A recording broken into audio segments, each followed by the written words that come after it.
വിശുദ്ധ വാരത്തിലൂടെ സഞ്ചരിക്കുമ്പോൾ മനുഷ്യ ചരിത്രത്തിലെ ഏറ്റവും നിർണായകമായ സംഭവത്തെക്കുറിച്ച് നാം ചിന്തിക്കുന്നു. നമ്മുടെ കർത്താവും രക്ഷകനുമായ യേശുക്രിസ്തുവിന്റെ മരണവും പുനരുത്ഥാനവും. ഇത് വെറും ഒരു ചരിത്ര സ്മരണയല്ല, അത് നമ്മുടെ വിശ്വാസത്തിന്റെ അടിസ്ഥാനം തന്നെയാണ്. വിശുദ്ധവാരം കുരിശിലല്ല, മറിച്ച് ശൂന്യമായ ശവകുടീരത്തിലാണ് അവസാനിക്കുന്നത്.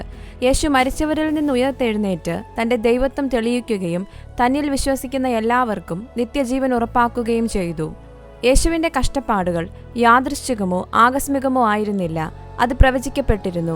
കുരിശിൽ പാപത്തിന്റെ മുഴുവൻ ഭാരവും അവന്റെ മേൽ ചുമത്തപ്പെട്ടു.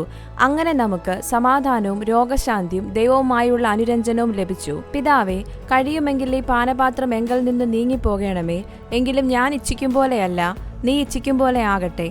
ഈ നിമിഷത്തിൽ പിതാവിനോടും നമ്മോടുമുള്ള സ്നേഹത്താൽ അനുസരണം തിരഞ്ഞെടുത്തുകൊണ്ട് മുന്നിലുള്ള കാര്യങ്ങളുമായി മല്ലിടുന്ന ക്രിസ്തുവിന്റെ പൂർണ്ണ മനുഷ്യത്വത്തെ നാം കാണുന്നു. യേശുക്രിസ്തുവിന്റെ പൂർത്തീകരിച്ച പ്രവൃത്തിയിൽ നിങ്ങൾ യഥാർത്ഥത്തിൽ വിശ്വാസം അർപ്പിച്ചിട്ടുണ്ടോ? കുരിശിലും പുനരുത്ഥാനത്തിലും അവൻ വാഗ്ദാനം ചെയ്യുന്ന നിത്യജീവിതത്തിലും നമ്മുടെ ശ്രദ്ധ പുതുക്കാനുള്ള സമയമാണ് വിശുദ്ധവാരം.